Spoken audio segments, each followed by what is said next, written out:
When you read about global change, it is often as if Africa was not part of the world. However, things are rapidly changing here. Our strengths go well beyond our traditional dependency on commodity exports, increasingly reflecting improvements in human development and good governance. Did you know that by 2030, Africa's population will be larger than China's and India's?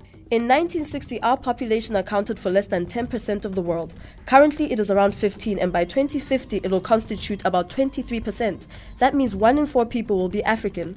Of course, this growth is not happening uniformly. East and West Africa are growing particularly rapidly. Our working-age population is also growing. This can coincide with increasing economic dynamism and innovation. The USA and the EU have had declining demographic dividends for a number of years, and even China is beginning to decline. However, Africa's demographic dividend is set to increase past 2050. Another variable associated with economic growth is urbanization. Africa's urban population will grow from an estimated 41% in 2010 to 55% in 2050, meaning that over half of Africa's population will live in cities. Human development is also on the rise, with literacy levels continuing to improve over the next 40 years. And communicable diseases such as malaria and HIV and AIDS are declining. African public health programs will actually need to focus on non-communicable diseases like heart disease and obesity. The incidence of these types of diseases will surpass that of communicable disease by 2048. The average African born in 2050 is even expected to celebrate her 71st birthday. Economically, Africa has recently experienced one of the highest growth rates in GDP in the world. That's right, in the world.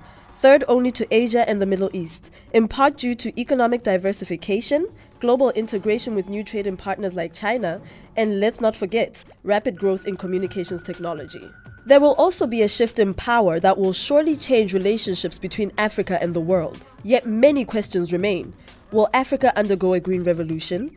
How will climate change affect the continent? Will regional integration continue?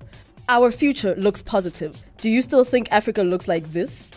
We don't. The African Futures Project is a collaboration between the Institute for Security Studies and the Frederick S. Pardee Center for International Futures.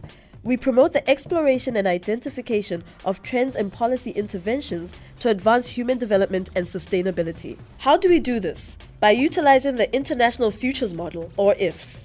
IFS is a computer simulation that forecasts the interaction of key global systems for 183 countries to the year 2100. It can be used to study demographics, economics, energy, agriculture, the environment, politics, and more. With IFS, we can think critically about global futures by developing and analyzing possible scenarios. We are interested in 3 main issues: past trends, where trends seem to be going, and framing uncertainty about the future, which means establishing what kind of decisions can be made today in order to shape a better world tomorrow.